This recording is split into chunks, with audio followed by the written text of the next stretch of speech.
Thailand, by some estimates, 1 out of 20 people work in the sex trade. A third of them are children.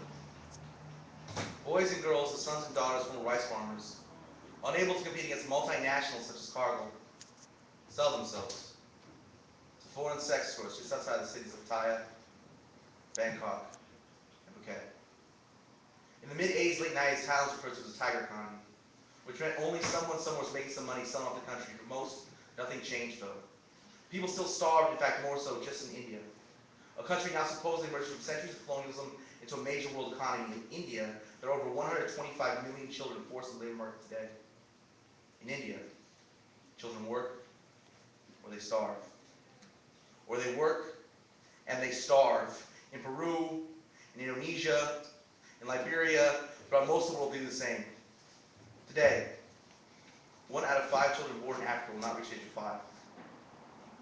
35,000 children who woke this morning will not see the end of the day. They will die. They will starve and they will die. In countries exporting food. In countries where civil wars rage, often fought by children, or principally by former colonial powers, for resources to be served principally by former colonial powers, to be processed and repackaged in so-called developing countries, once called colonies, often by children. The wealth and poverty of nations is not a fixed or found condition. It's ruled by centuries of imperialism, centuries of colonialism, centuries of conquest, centuries of theft, centuries of slavery, centuries of capitalism that places profits over people, property over communities, paper money over the lives of children. What would you call a system that breeds poverty and yet punishes its own children with starvation for the crime of being poor, for the crime of being born? What would you call such a system? Capitalism. It's child abuse.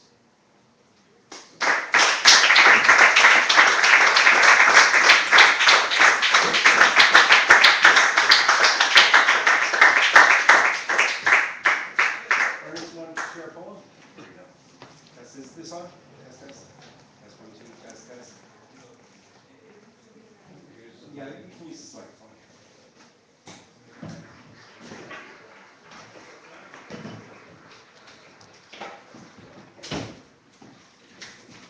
Let's give a hand for RPBLA's own Chris.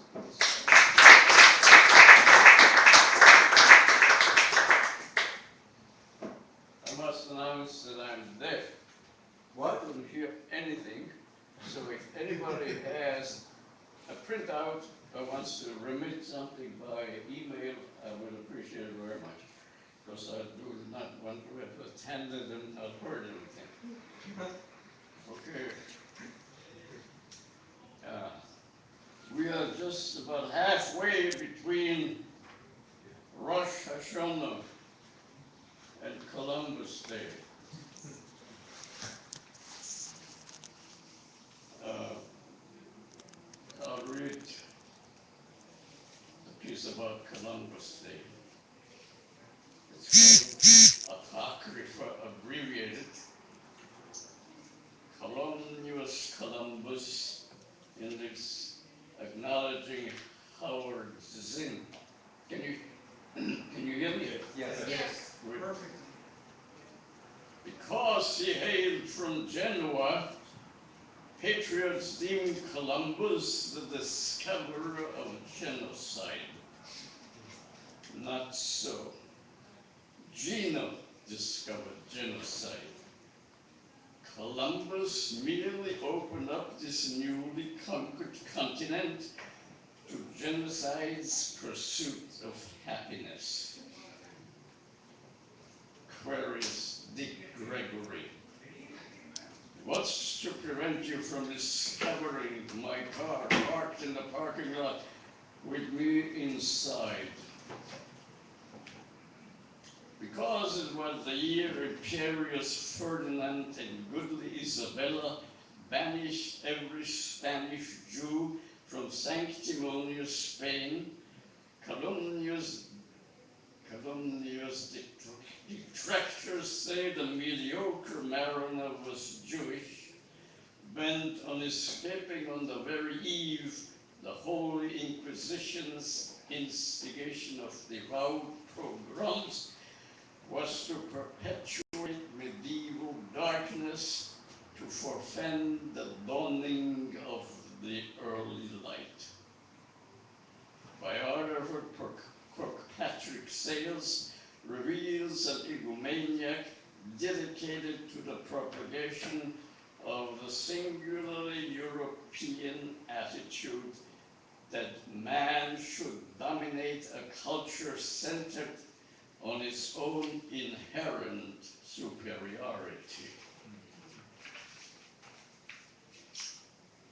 Confounding where he was, Columbus blundered onto land, his retinue of felons pardoned to partake of a diminished risk incurred in the prospective plunder for glory, gold, and God, for they had stacked the deck with powder for Columbus' blunderbusses, exuding death from every European pore, transplanting native impulse towards human decency by unctuous envy, bequeathing Christian guilt, imparting pious shame, establishing religion by the free exercise of punishment unto the peaceably assembled, drawn and quartered in their houses, wanting their consent by halberd,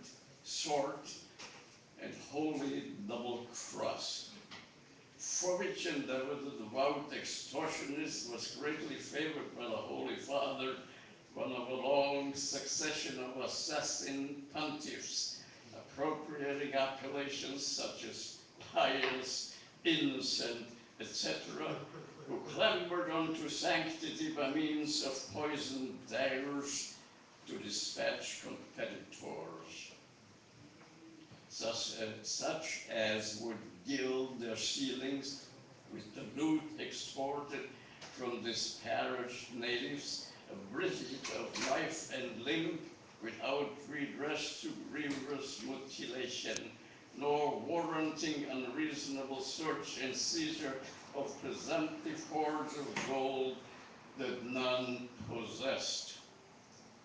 And self-anointed Governor Columbus hung gentle native Arawaks of Hispaniola in bundles of 13 in memory of the Redeemer and his 12 apostles. Voice. Oh yeah? Says who? Says Spanish co-religionist and priestly chronicler Bartolomeo de las Casas. Voice. Oh yeah, who said the Arawaks were gentle? Wrote colonizer Cristobal Colon in his confident log.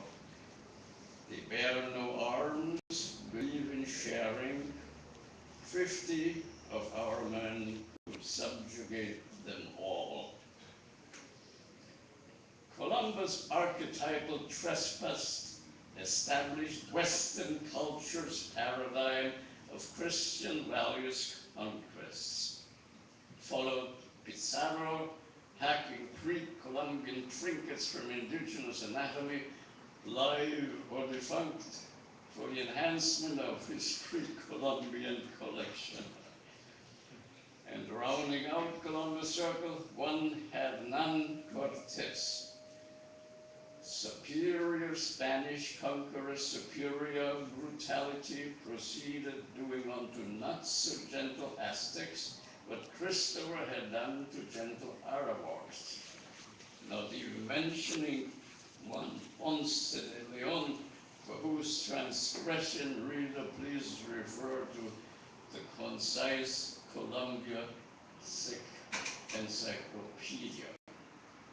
Henceforth, one more continent, the Blessed Virgin, with typically feminine intuition, showed a propensity to manifest her countenance, transmogrified to suitably comport with native hues and plates of pasta, pizza, and tortillas. I'm coming to the end, don't worry. From a catastrophic messianic self-delusion, confounding incidents of smallpox with divine discretion. Nor is it fair to charge colonialism's merry pranks to Cristobal Colon alone, considering pervasive ancient antecedents and subsequent indulgences of every European power. On August 7, 1588, the English fleet, defeating Spain's invincible armada, embarked upon a more sophisticated cycle of imperialist presumptions. The waspish sting refurbishing the apostolic stamp. New England's pious settlers just continuing doing what comes naturally, so unsuspecting native Pequots and Powhatans of Massachusetts and Virginia. Voice, forget colonial conquests. Remember Hitler's Holocaust. And thus Columbus conquered Hispaniola. And thus Kahane claimed the land of Israel. And one became Grand Marshal of the Rose Parade. The other by the more consuming fate. Thank you.